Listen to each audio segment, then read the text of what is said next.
Hi, everybody. Hi, everybody. Hi, everybody, and welcome back to the Talking About the Big Stuff podcast with Michael Cole and Matthew Cravat. I am Michael Cole. And I am Matthew Cravat. Welcome back, everybody. Tonight we're going to talk kind of something a little different for us. We both did a little bit of homework this week, and we watched Inside the Manosphere, which every time I was going to set up a title for this, I kept writing Into the Manosphere. And that's the Miles Morales when he gets red pilled. Okay, one last time. I'm a man. And I just kept being like, oh, no, Inside the Manosphere, not Into the Manosphere. One last time. I'm a man. The story goes like this. I was bitten by a radioactive spider, which didn't give me powers, but it was toxic. So now I'm full of toxic masculinity. So if you're not familiar, audience, Inside the Manosphere is a Netflix documentary that came out a couple weeks ago.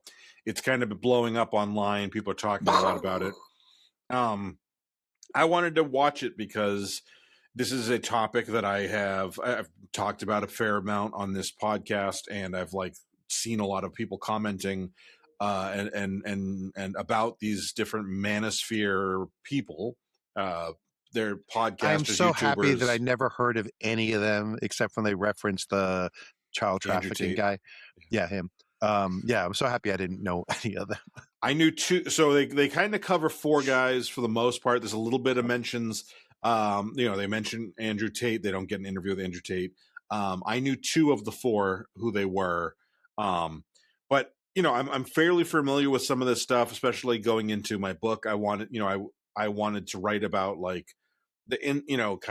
my book kind of covers incel stuff a little bit at the beginning, and incel and manosphere do overlap somewhat, but not in the context of this movie. So I have a vague familiarity with it. And I was interested in what this guy's take was. I am also vaguely aware of who he is, mostly from the fact that he exposed Jimmy Savile, who I only know about because most American audiences aren't even going to know who that is, pretty much. I don't know that. That's not where I know him from. Oh, you don't know Jimmy Savile? No, it's not where I know. No, I don't, and I don't. That's not where I know Louis Theroux. Is it Theroux? I don't know the French name, but French baby. He's British with a French historical name. Most of the Manosphere guys kept calling him Theroux or something. They kept. Yeah. I think they were purposely saying it wrong to fuck. Or they just don't know that it's a French derived last name, which I don't know how to pronounce, but at least I know it's not Theroux. Yeah, that's Dwayne Johnson. Where do you know Jimmy Savile from? Or sorry, where do you know Justin? My money don't jingle, it folds. Oh, you know that? You tell me you don't know that. You're the rap guy. I know I've heard that, but that's him. Yeah. So he originally wrote it for when he had his documentary TV show that was a weekly thing in Britain. He did a thing on a rap thing, and he wrote it for that, as a novelty rap song. And then a couple of years ago in an interview, the interviewer said, "Do you still remember any of the rap song that you wrote?" And he goes, "Yeah, my money don't jingle, it folds." And he did the rap, and then somebody took that, auto-tuned it, set it to music, and it became the background of 400,000 TikTok videos. So Jimmy, I'm surprised you don't know who Jimmy Savile is, because that's a British specific thing. But you know a lot about British stuff, and I know more British comedy and science fiction than I know Manosphere. Well, I get the feeling that Jimmy Savile. I get the feeling that, from what I remember, he's a comedian who did a lot of children friendly content, and did a lot of work with kids with cancer, and Theroux did a documentary about him and revealed, as either right before he died or right after he died, that he was a hundreds and hundreds of victims child abuser. Oh, is that what that he's the one that kept saying he was friends with during this documentary, just to connect him to the child abuser because he met him once? Yeah. Well, and he's the reason why anybody in England knows that guy was a predator is Theroux. So they tried to flip it and make it a bad connotation on him, that he knows the guy, like an Epstein file, even though he's the one who brought the guy to justice. Yeah. So yeah, so that's he. You know, he's a documentarian. He's had a lot of stuff like that. You know, those two things that we just mentioned. But in this movie, he goes into the manosphere and he picks four guys.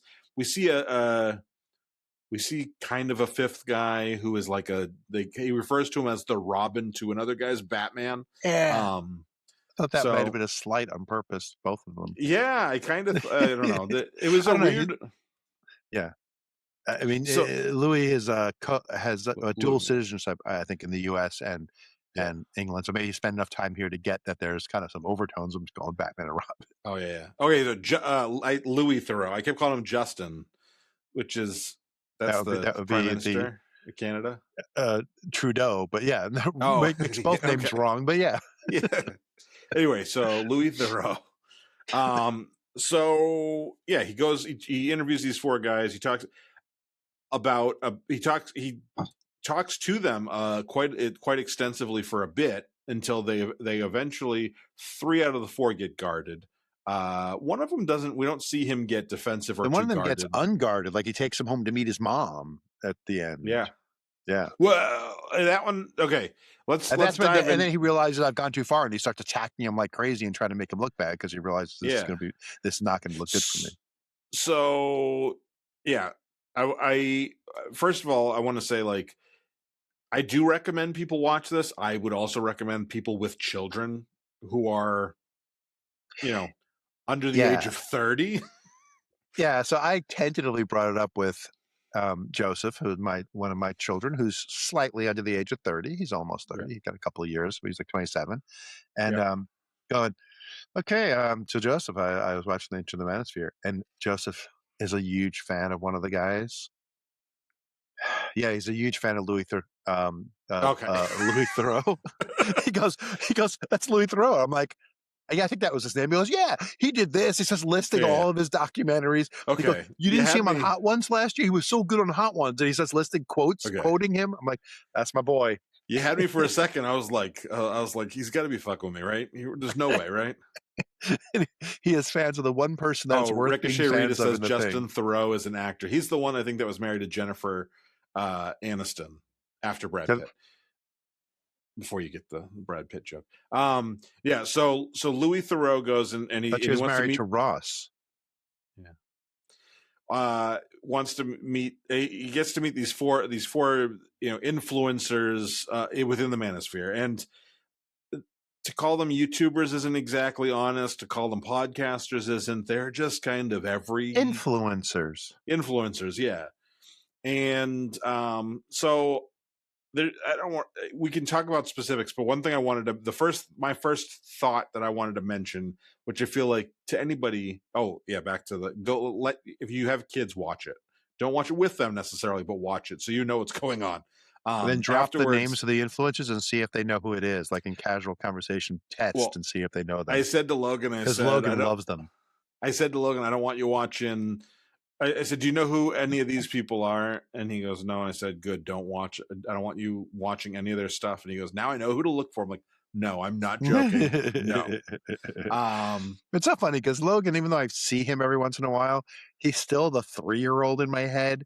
Yeah. So when he does 10-year-old stuff, I'm still like, what the hell? Yeah. So, one thing that did like make me feel, because you and I have talked about this a bit, you know, that I'm a little worried because I don't know how to fight against it necessarily, and I know that like 10 to 14-year-old boys are kind of the target, right? And my son's gonna be 10 in a month, so they got so offended when Louis said that. Yeah, like one of them said, like, kids shouldn't be watching my stuff. It's not for kids. And he's like, it's the biggest part of your audience. He's like, no, it's not. He just got furious. Yeah. Yeah, well, it's one of those things where it's like, I'm sure if you're a porn actor or actress, you know that there's people underage watching it, and that they are probably a fair amount of your at least what's giving you rankings in social media and stuff, right? But you can't necessarily acknowledge that, and that's this weird part of that dynamic, which sometimes is fine, like it is normal and reasonable to, you know. And in other ways like this, it's like, oh fuck, like this is a problem. But it's almost an admission of guilt. Like that, your content is bad if you Yeah. think kids shouldn't be exposed to your content. Like that, that what you're saying is bad things Yeah. because, like, I mean, we use language that some kids shouldn't be exposed to because those little fuckers Yeah. can't handle it. But none of our opinions or something bad. I mean, if No. Ricochet Rita had her two amazing, amazing, precocious but brilliant children listening to our stuff, they would not get any bad ideas from us, except for maybe your Massachusetts bullshit about like milk in your clam chowder. But other than that, like I they're not promise going you, to hear I've anything never had bad. milk in my clam chowder because I don't eat seafood.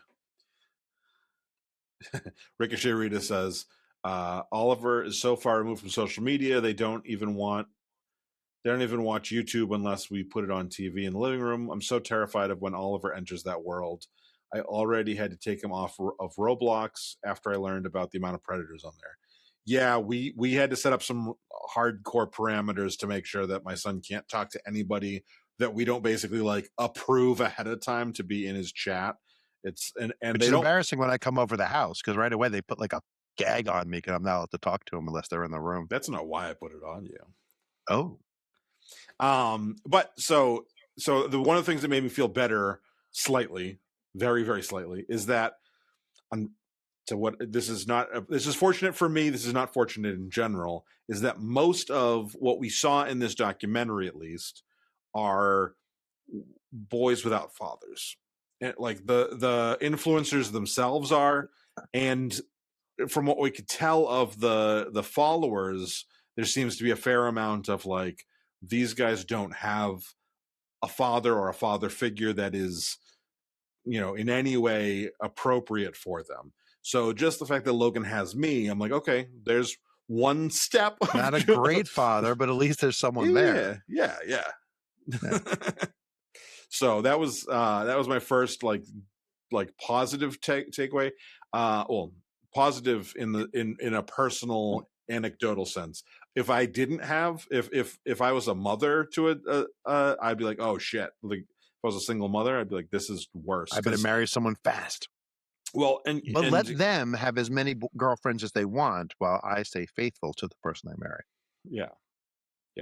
So, that's before you all hate me. That's from the Manosphere. They yes. believe in open relationships for the man, but not for the woman. Yeah. I'm trying to think. There was two of the four outright said that. One of them didn't really talk about actual relationships at all. Like he the youngest guy that was doing the OF stuff in Spain. He didn't really talk about having a girlfriend. He talked about a hypothetical wife, but he didn't talk about like whether or not he would still be, doing whatever he living wanted the life. after. Yeah. And then Sneeko, who that's one of the two I was familiar with. He didn't really touch upon it in this movie, and apparently a lot of his views have changed because they even said like he's moved away from Muslim now. He's become Muslim. He's moved away from Manosphere to Red Pill, which or something. There was some shifts, and they didn't really outline what that meant entirely. I was surprised at that, but like in a weird way, because I was waiting for. I mean, I knew it would end up being anti-Semitism across the board because it always is. Every conspiracy theory ends with anti-Semitism, so that was coming. I knew that. And I love when they say, "I hate all Jews." That's not anti-Semitic, is it? Like they always say all these clearly anti-Semitic things. They said that they don't guy think over there is a anti-Semitic. Jew. Like he literally says that at one point, and then goes on a rant against Jews. And but I expected Christian nationalism to be the core at some point, and then it took a hard right and was Muslim, not Christian nationalism. For at least one of them. I think that is just like it's one of those things of like we got to have the 32 flavors, right? Like you got to have somebody for every, like because we want to get some, we want to get non-Christians behind us, in our, just like they want to get black people against on their side against black people, or Jews on their side against Jews. You need to get your Stephen Millers, right? So you have the 32 flavors. You've got everyone was like slightly different versions, right?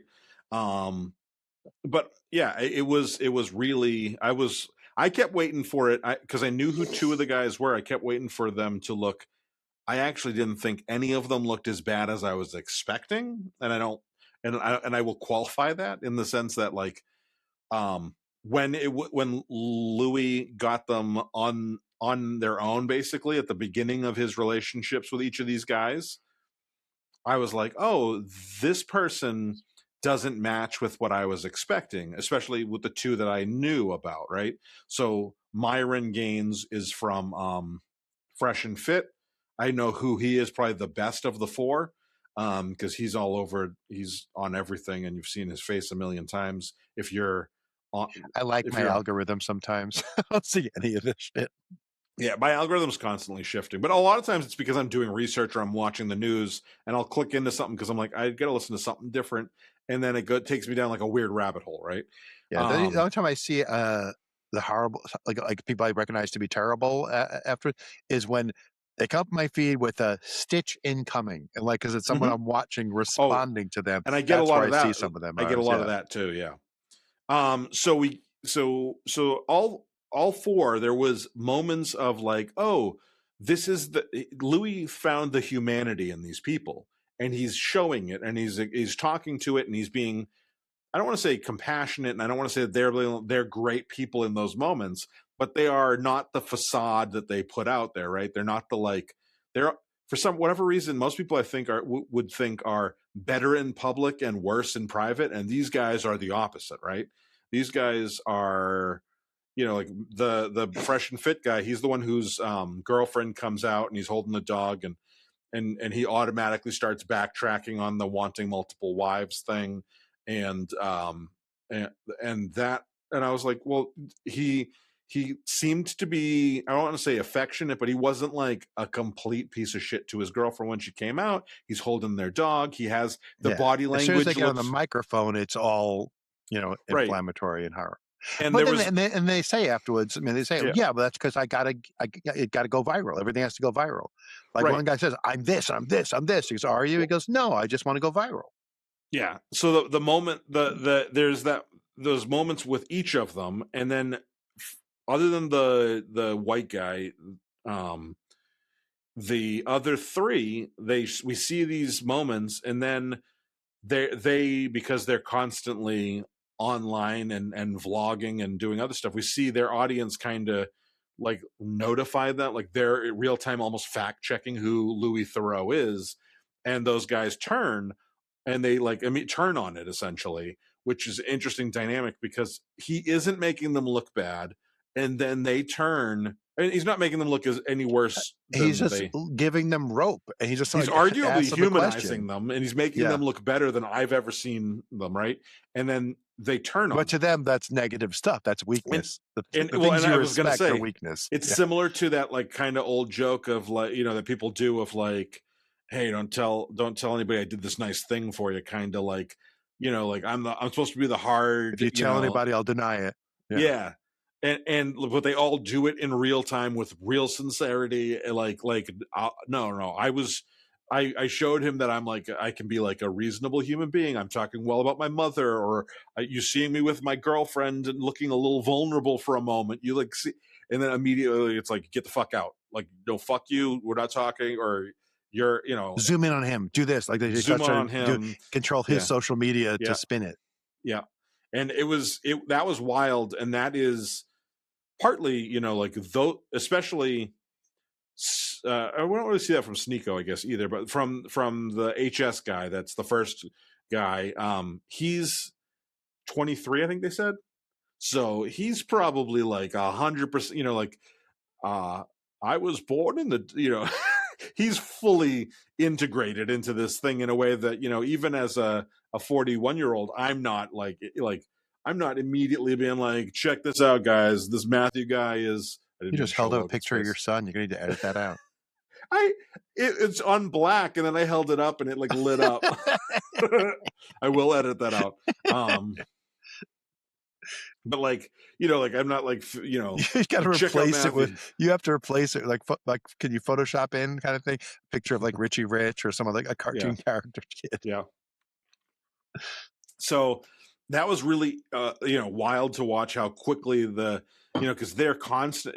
It to some extent, unfortunately, they're almost not. They're not quite the same thing we think of when we think of what's parasocial relationship, because they actually are interacting backwards. They're like, Mm-hmm. oh, Bob just told me that Louis is Yeah. this, and Well, the parasocial part is that the audience thinking that just because they're interacting with them, they're friends. Like right, that's where it becomes parasocial. You sure, think, well, sure, they're my friends. They've responded to my comments. right. But yeah, no, the this was a weird movie to watch because it wasn't as bad as I expected in some ways, and then it was there. The level of like integratedness of it was worse in a lot of ways too. Like, it's a different problem than I think I thought Well, before watching it. I thought was interesting is the fact that at least 3 out of 4 of them are putting on a character when they're on there, and maybe they Mhm. believe they're living it too, but they're 10 times worse. Like they're amping it up, the persona Yeah, on the microphone versus off the microphone. Um, but it also makes me think, you know what they call a Nazi who, at the end of the day, euthanizing Jews went home to his wife and said, "I don't like doing this job." a That's still a Nazi. Nazi. Yeah, So yeah, yeah, so that yeah. like the fact that they're promoting it while not being 100% sold is probably worse. Yeah. Because, I mean, I and would. I think ultimately they're capitalists. Because Yeah, like they have the one guy saying, "Yeah, I hate all these women who are in OnlyFans and stuff. It's terrible. It's the worst disgusting thing in the world. They're disgusting." But you're advertising for them. Oh yeah, I'm making money off it. yeah. Again, like we're on a couple Well, of different subjects. They talk about as yeah, long as I'm making money, I don't care yeah. if I'm right or wrong, if it's evil or good. I'm making money. That's what counts. Yeah, absolutely. And that guy has come out since the documentary came out and said he doesn't condone what I do, but he's making money off of me. Like it's the same thing. He like, I mean, He's not doing subscribe to the Manosphere to yeah, your podcast and he gets money for it. He's right. pointing out that your podcast is shit. I will say that I think that it would be interesting to get people who are very in favor of a lot of the parts of capitalism that are less obviously problematic, um that aren't, like, I'd be interested in showing this movie to people who would be like, oh, I don't hate women, I don't want to go that route, but because there is so much capitalism that has built this process. Like, it's inherent in there's the white guy. uh he's essentially like, he's acting like he did all this stuff, but from what I could take of it, it's almost like he is when they bring out the number one client in those old infomercials, who's, I was, now I'm I selling bought the the company. product too. And it's like you're next to Andrew Tate in all these things, and you're doing all, and he seems so much less objectionable than Andrew Tate in his own weird way. Like, he didn't, for whatever reason, I was like, even though like I don't agree with him, he doesn't seem like a vile, like disgusting human like if being. he ever gets to the point where he believes that Andrew Tate has done the things he's been accused of, very credibly, I think, accused of doing, Yeah, the human trafficking, the yeah, abuse, all that stuff. Like I bet he doesn't believe any of it. He goes, "Oh, they're he's just saying it, convinced him. take them Yeah, down." yeah, Right? And if he does ever believe it, it'll be this moment of, "Oh my God, how could I have been like him?" But here's yeah, someone just like him who hasn't been accused, so I'll like him now. yes, yeah, and but He like won't see it as a flaw inherent in the system. he seemed, yeah, that guy seemed very much like, I could go do that. I made this happen. I made this happen. It's like, it seems like you're using Andrew Tate's, like, from what they kind of said, like, you are like, if you're the second guy in Amway and you're doing pretty well, you didn't create Amway. Sure, maybe you had a good, Yeah, you're you're good at following the sales, format that was set out but for you you. didn't invent Amway.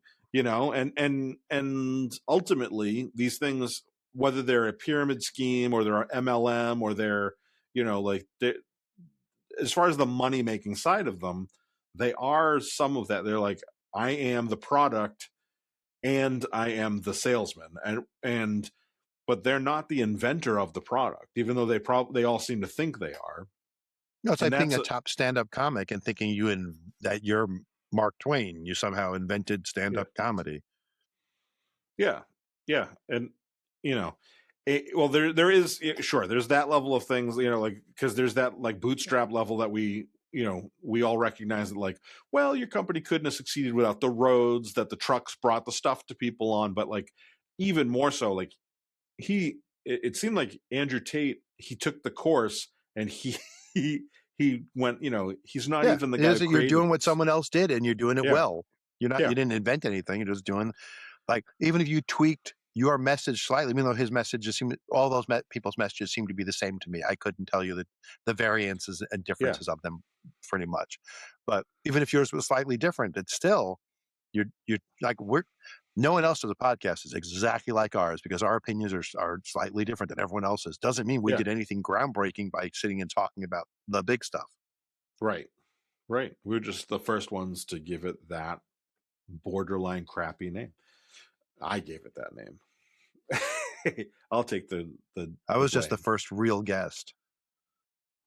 You've kind of met the first real guest. Kind of mad. You met the actor who portrayed him. I said, just You, don't say very much. Keep off the call. Pretend you're busy doing something else. It's fine. oh yeah. It's Well, fine. he also sent something for Oh, Alex. that's proof. That's proof. Yeah. Look, I got an old iPad. Where else could I have gotten one but my imaginary friend? It's not an iPad. That's a MacBook That makes it better. for my imaginary friend's stepson. Anyway, I was, yeah. But my favorite thing was how Louis didn't.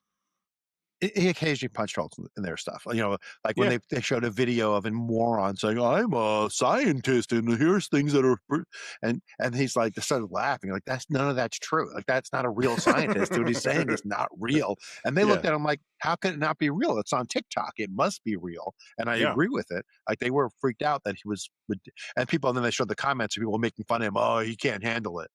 But when he yeah. said to one of the guys, I didn't mean to trigger you. And the guy's like, I'm not fucking triggered. He was so upset.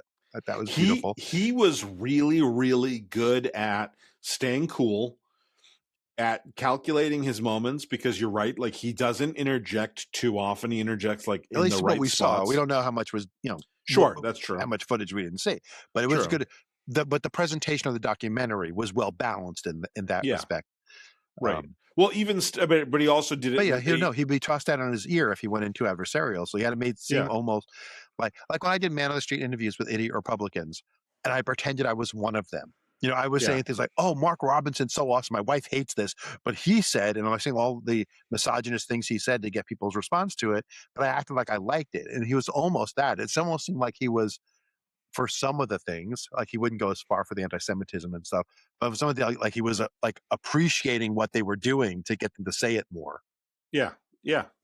And he also did, I mean, it's like basic, parenting / cop tactic of just like sit in the uncomfortable silence and just Yeah. let the other person fill it. Like the screenshot that I used for the thumbnail for this episode is him with Sneeko, and he's not saying anything, and like there's just this level of like, why isn't the guy saying anything, and I'm gonna speak now. Like, you Especially making when someone.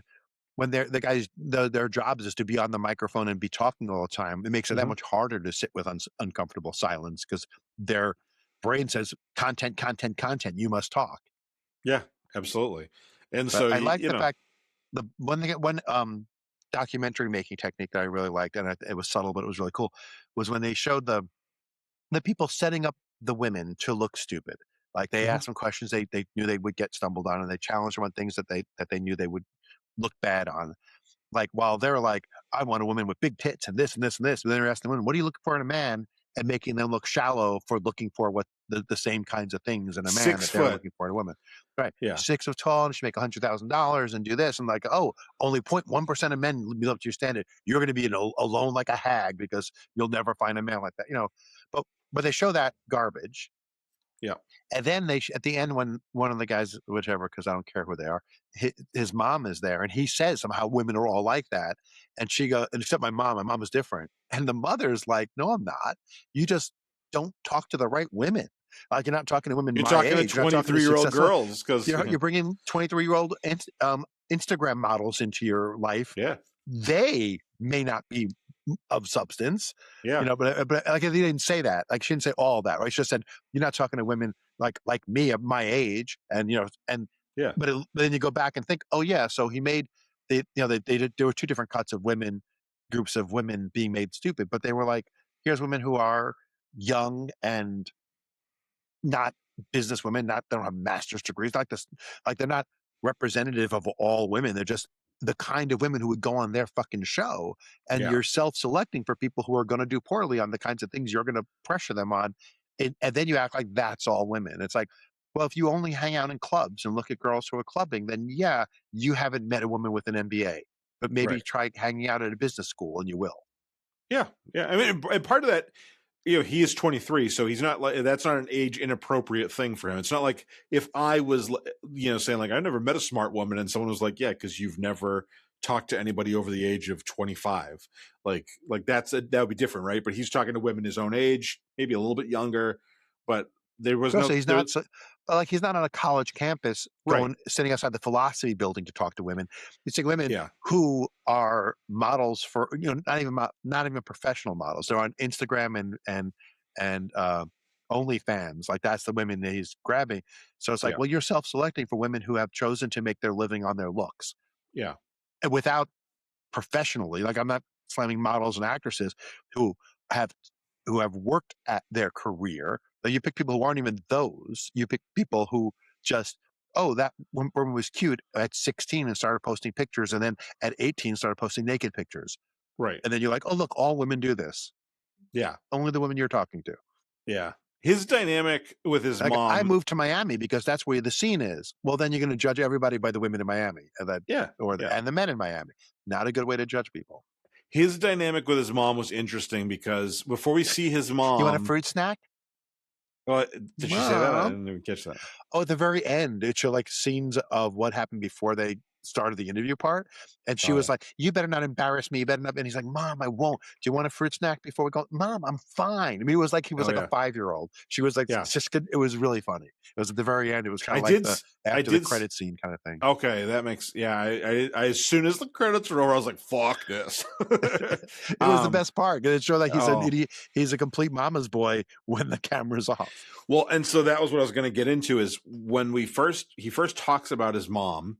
He's like, my mom wouldn't go. I also did really like his accent, by the way. Like his accent was charming as fuck to me. Just like Because he's the handsome. it was that like kind of upscale, kind of cockney combo, right? Where it's like, bruv, like, just like really, My brother but told me when I was young, goes, thick, this is the thing about thick accent. Man or woman doesn't make a difference. If you hear a thick accent behind you, you don't know if it's a charming or sexy or sophisticated accent until you see the person talking.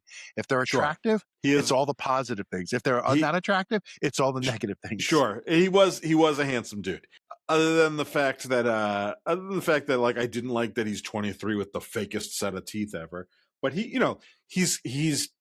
has like that charming way of talking, but he's like, Louis asks him like, what do you think? What does your mom think of this? And he goes, my mom doesn't like racism or homophobia and he lists off all I the would never things. say it in front of my mom. Right. And Again, they then, know it's wrong. They know it's right. bad. It's just they're selling So, it. but then we go to that scene you were talking about where he is with his mom, and his mom kind of defends. His mom kind of pushes back a little bit, but his mom also defends him quite a bit. Right. When it In becomes my baby's being like in Mhm. conversation, she was against everything he does. When it Yeah, became, oh wait, you're criticizing my son in front of me, she jumped in Mama Bear to protect him and went yeah, against the things she believes in until he pushed right, back again. Then she was like, oh, you're saying the wrong things. yeah. And we kind of witnessed that less or so with the girlfriend and the wife of the other two guys.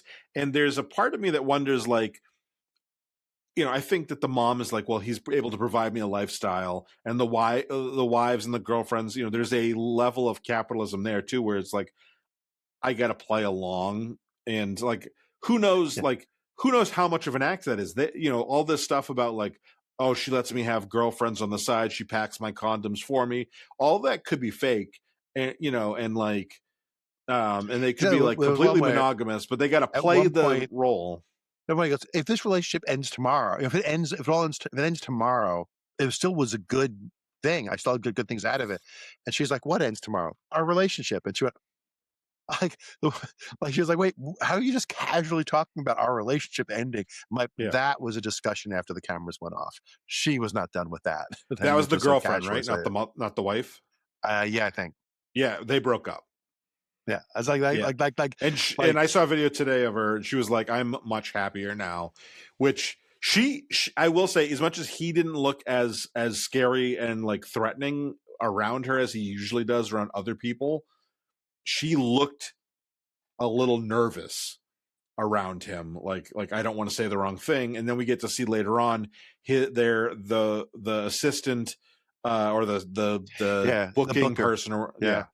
she I mean, she didn't look like she was scared, but she looked like, oh shit, I fucked up But and she looked I'm like she might be sorry. losing her job. Like she was like to me, like I didn't think Yeah. she was physically afraid. I felt like she was like, "Oh, he's going to fire me because I talked to a person." Yeah.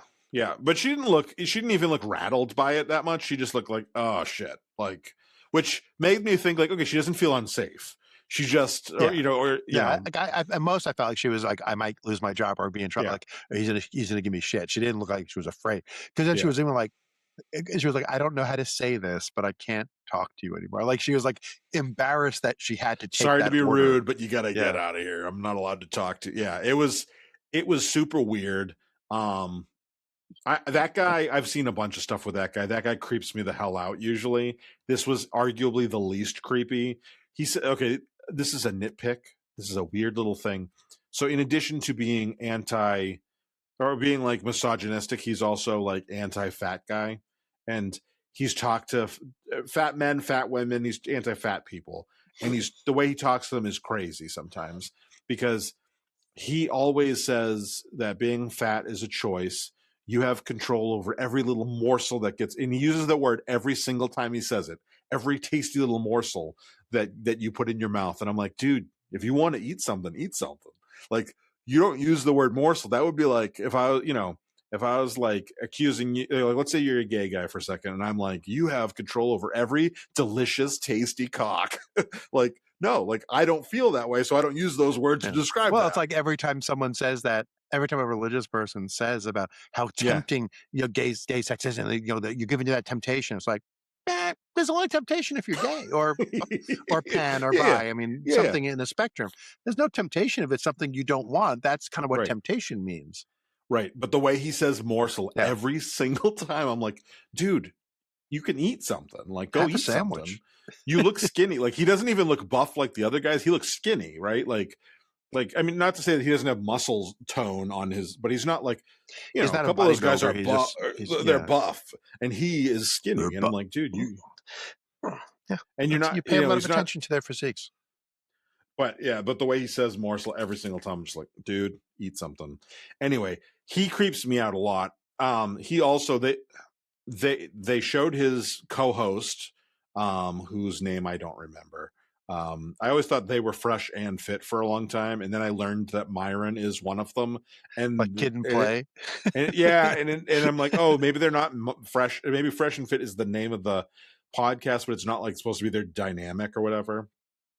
So anyway, the other guy is like a sidekick, and like it's really weird. Like I get that show business has sidekicks a lot of times. Like you have me, and even though Howard I Stern started the has Robin podcast, Quivers. yeah, yeah, or Andy Richter, like that. That's a dynamic, right? Yeah, the whole Ed McMahon. You need someone there to laugh at the joke. But and I guess in alpha, like this alpha bro thing, you can't have two alphas, but like they don't ever seem to, like, you're all following these alphas, so what does that make you like? And this, these sidekick guys, it's like, dude, Though we you're should not point even the out, alpha on the alpha podcast. we should point out that the whole, we're using their Yeah. language, but like alphas Yes, don't exist in the animal world. That was colonial bullshit observations that were not accurate in the real they world. They're they not don't exist in the alphas. wolf world. It was like an animal that you would never want to be associated with does have alphas that way that they describe. I feel like it was like hippopotamuses or something. I forget. You can find any kind of animal, but it's not like it was not even a primate thing. Right. I mean, you can have. And like our closest relatives are bonobos, so that's a matriarchal society where the women have all the power. Like that's our closest biological relative. Yeah, no, I'm just using their language. I'm just so we don't get letters from our legion of fan.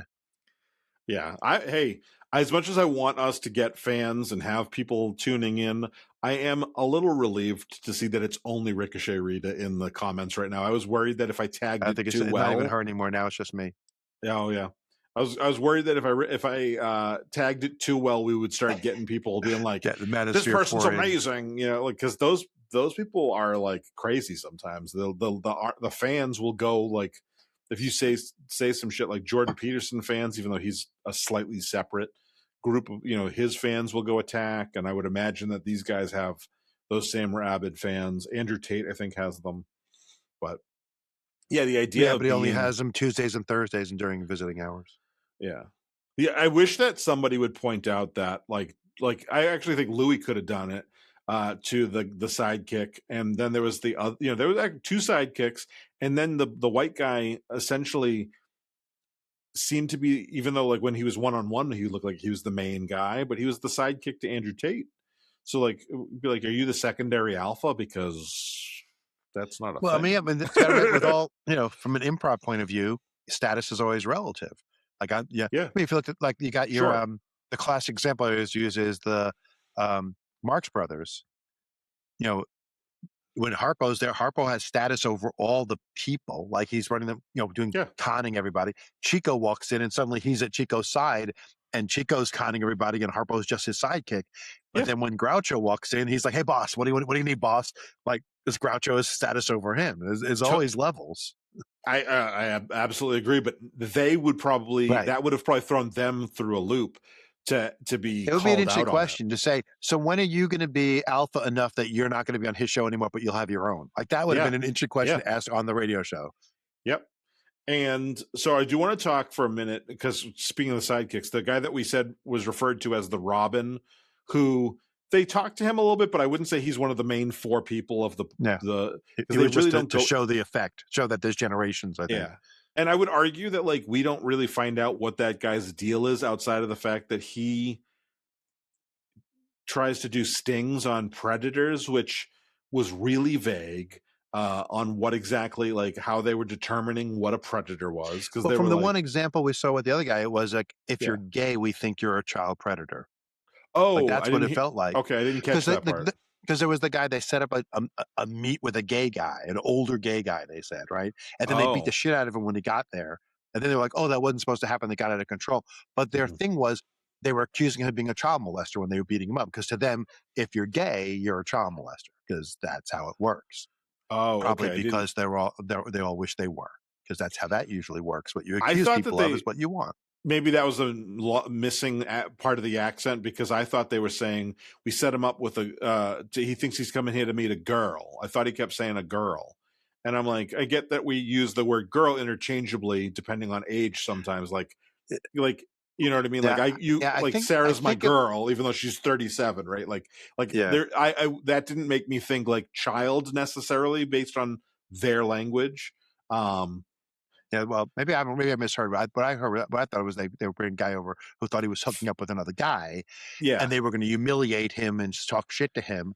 But then some of the posse got violent with him when he tried to get away. He said something was wrong, and he tried to leave. The posse got violent, and they were accusing him of being a child molester because he's gay. Okay, that makes more sense in the context of things, because the normal narrative. Because I was like, how this guy literally admitted that he's basically a pimp, and like unless you like did the like Dateline like the setup for these guys, and we're like, I'm a 13-year-old girl, come meet me. Like, how do we differentiate especially between if you one said he's predator older and if you say he's older and you refer to a girl, an older guy, I would refer to my daughter's friends as girls. I mean, my wife goes out on a girls' night with her friends. Age doesn't. That word doesn't. If Sarah have goes out on a woman's night, I'll have some questions. That'd be weird. Ricochet Rita's back. She says, "Meanwhile, the Duggars exist."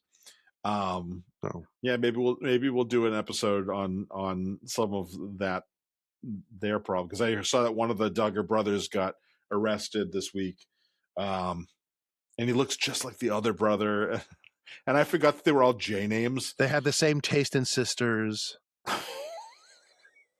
Oh man, or is it daughters? I don't know what this guy exactly is accused of. I don't know. I don't know that I want to know. Yeah, but like the Sting thing really was weird. Because he looked like he was just like off on his own. Like he almost looked like a fan. We never see him really interacting with the HS Tiki Taki guy. And and I almost was like, is this like a devoted fan thing going on here, or is this an actual like part of the entourage posse kind of thing? I couldn't tell with that guy. And yeah. And maybe it's just because of the Robin comment. It made me feel like he's a protege, like he's a up and comer who's part of the fringe of their posse. right. Like as he's trying to be mentored by him. But I don't know that he actually said that. Just the Batman Robin thing made me feel that way. Yeah. And then I've been watching a lot of YouTube video. This one guy I like who's been watching Teen Titans cartoon for the first time and reacting to the episode. So maybe I'm just in a Robin state of mind. Okay. And then there were the two guys that were following. I'm sorry, I can't remember the white guy's name. I think his name might be Justin. I feel like I don't know, but he there's two guys that we see that follow him, and they had a really weird story. They were like beach gym guys, which I get it, like especially when you're in an area like Muscle Beach and all those, there's things like that. But like they were just like working out and like talking about how he's inspired them. And I used to be homeless in a car, and they had this really weird Justin Waller. Is that the one? Justin Waller? Yeah. I just pulled up the IMDb. Who played himself? And then Maddie was Justin's fan. Maybe that's Robin. Yeah. Well, there were the two guys. Remember, there was the littler, like there's a big guy with a and they worked out. They were like each other's spotters. But one guy says, I was living in my car. My brother died, and talking about all this stuff, and then didn't want to talk about he didn't want to talk about the past, and I had to pull myself out. I had to be solutions based. I saw this podcast. I will find out the name of it and tag it. These guys I follow on Instagram who are amazing. They were like, what do you mean solutions based? Like, dude, your brother killed himself. There's no solution. You get to just be hurt by that. Like, you don't have to find the solution. I took lessons from it. I took lessons from my brother's death. Oh, how did he die? He committed suicide. Well, and it's right after he said, we don't believe in depression. If we're, followers of Justin don't. Well, what he was saying, like I didn't feel depressed when my brother died. I found good things in my brother dying. Like I didn't feel depressed. Like, he died. He killed himself because he was depressed. Yeah. But it's always the thought I have when people say, God doesn't give you more than you can bear. Like tell that to everyone who couldn't bear it. Yeah. Yeah. It's a, what is it? The survivor fallacy or? Yeah, something. Exactly. Yeah. Yeah. I've called people out on that when they've said it, like, because most of the time when someone says it, they're just like, oh yeah, I know that, like, it's a lot of homework to do, but God doesn't give you more than you can bear. It's never like a real thing. And I'm like, well, yeah, I mean, sometimes he absolutely well, I don't believe he does because I don't believe he exists, but some people have more than they can bear. Yes, yeah, that's like real easy for us white people in America to say, but like that's excluding a huge portion of people who just by place of birth. A good answer would be, does that include like the Duggar children who are being sexually assaulted by their family members? Or not getting more than they can bear? Children with leukemia? Or all the Epstein victims who took their own lives because of what was done to them for years? Yeah. It seems like they had more than they could bear, understandably. Yeah. Okay, this is bleeding together a little bit for me, so I apologize if this was something I saw afterwards talking about the documentary, or if this was actually in the documentary. One or two of these guys claims that Barron Trump followed them. Was that in the documentary, or was that something I saw after? Yes, he showed a selfie of him and Barron and someone else, and then a picture of him and Trump together. Yeah, And that's another side of the problem that they kind of touch upon, which is like, this isn't like, like this podcast, for example, talking about the big stuff. Like I know that Alex isn't here to disagree with us. Patreon.com/talking about the big stuff. We don't have like we don't you know some politicians, but we don't have access to an influence, right? Like to any Not because of the podcast. meaningful, or but like if all of a sudden, like, we were like, oh, we're pro this weird wacky thing, and then you're like, well, they also like happen to have the ear of the president or the son of the president. You're like, oh, okay, that's a little uncomfortable. Yeah, and what's weird is I think it's the flip is the fact that he's gotten access to Mar-a-Lago a number of times, as he says, and been met the president. Yeah, because of this shit. Like that's the scary thing.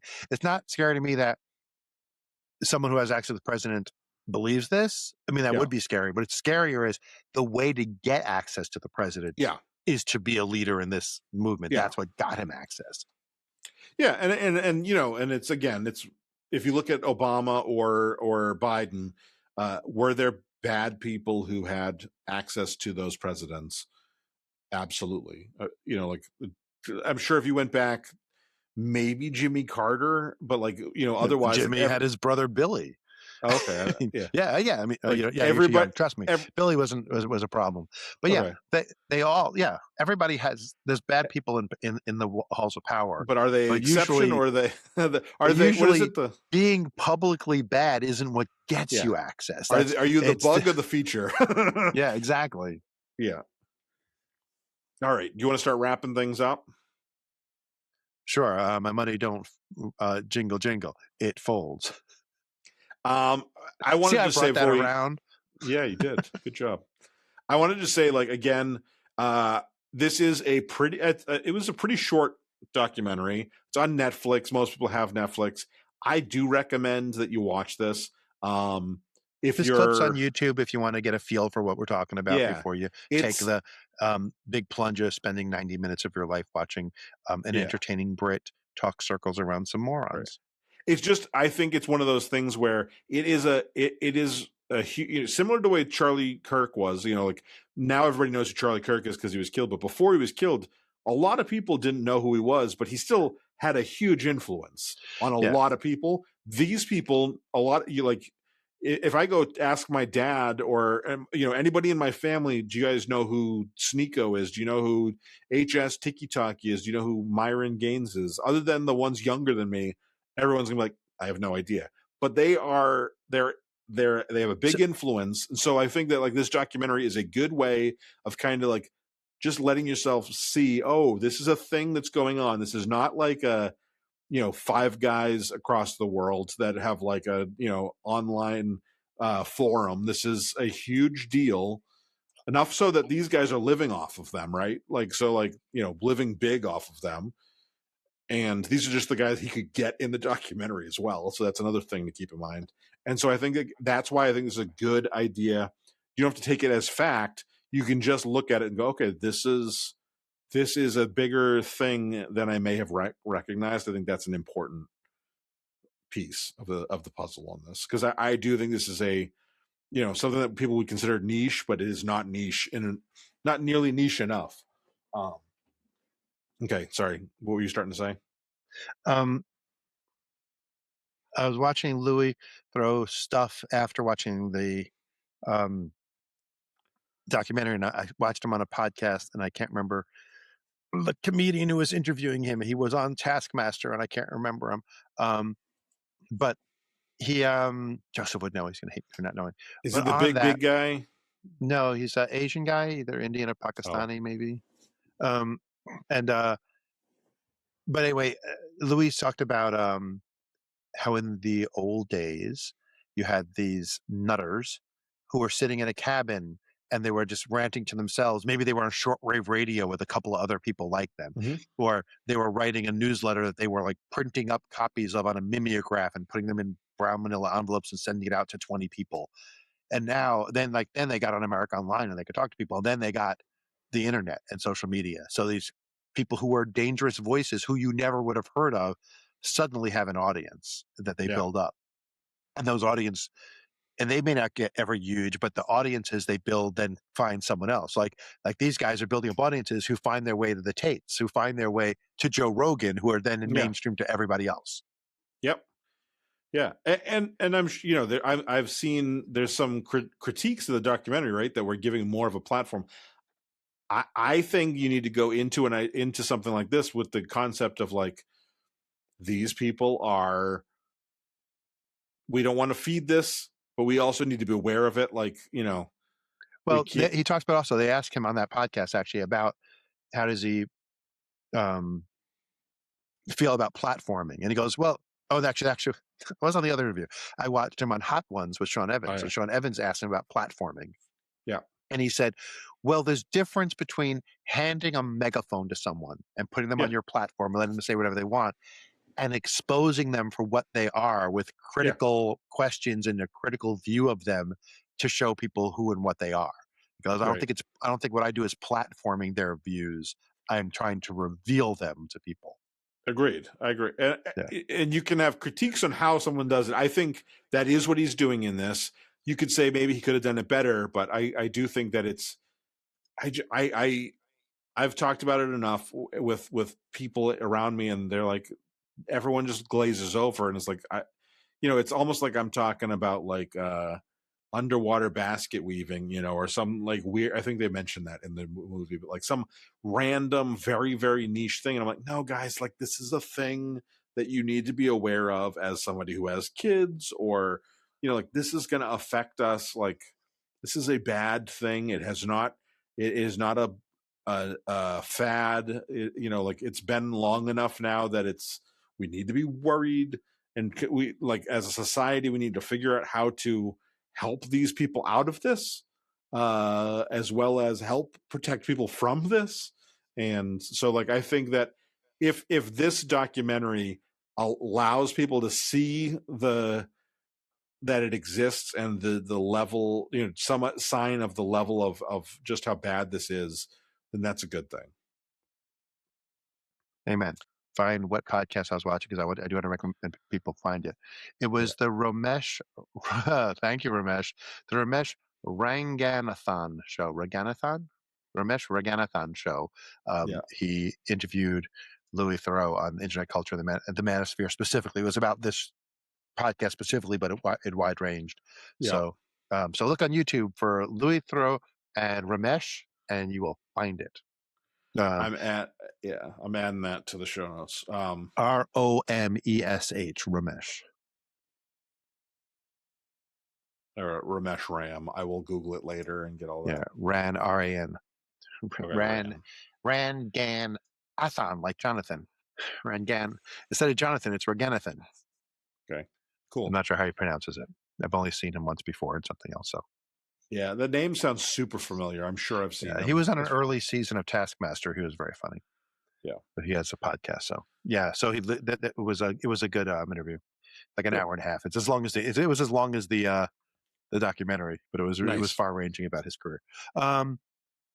And while you're on YouTube looking at that, make sure you watch our YouTube video if you're listening to the audio version of this. And on our YouTube video, subscribe to our channel, like our video, make any comments you have about the show in the notes section below. All those things cost you nothing and yet help the algorithm so that we are seen by more people and heard by more people. And if you really want to join in the conversation like Ricochet Rita does almost every week, ring the notification bell and you'll know when we go live, which is usually Mondays at 6:30 Eastern, but not always. So ring the bell. Don't trust that that's the right case. And you can be in the notes and we'll chat with you. We don't require super chats or anything crazy like that yet. I was going to say yet. We don't require it because we don't qualify for it. All right. And if you but if you do want to give us money, you could go to patreon.com/talking about the big stuff, right, Michael? Yes. At patreon.com/talking about the big stuff, you can get just one dot. He was stuttering. Just one dot. Yeah, just one dot. You can get access to all of our stuff early. We're changing the format slightly, usually we record live on Mondays, and then it goes up the following Monday for patrons, and then that Friday. When it's nice and outdated. That's a long gap, especially when we're talking about something like this. So this will go up today. On today's Monday the 23rd. It will go up Friday the 28th. Something. I think something like that. For everybody, but so for patrons, it'll be available sometime tomorrow. And there's a $0 Friday the 27th, Michael. Friday the 27th. Okay, sorry, I got a lot going on. It's okay. I'm just looking at the calendar, and you're not. Yeah, there's a $0 version that'll be, if you subscribe to that, you'll get all notifications about these live streams and all that stuff. And then the $1 version, you'll have this episode tomorrow or the next episode on Tuesday, whatever, it'll be kind of on Tuesday for you. $3 version is less censored. There'll be, some things will get not cut out of that version, and it'll be on the same schedule as the $1 version. The $10 version has extra bonus content, whatever Matthew and I decide to talk about before the episode. So go to patreon.com/talking about the big stuff. If you want to just start out subscribing for free, that's great. That still helps us in the algorithms. So do that. Like Matthew said before, like and subscribe down at the bottom of this video. If you're on Spotify, or if you want to listen to us instead of watching us, like a lot of people commute, which I would rather do, quite frankly. Go to Spotify or any podcast app and look for Talking About the Big Stuff, and that's where you'll find us. Frankly, you could say, Alexa, play Talking About the Big Stuff podcast, and it would play an episode for you. Yeah. I changed my echo to respond to a different word, so I can say that without it going off. Nice. All right. And Matthew, you got any last thoughts? My only last thought is I just want to thank everyone for being here to talk about the big stuff with these two alpha males. I've never been called an alpha male before.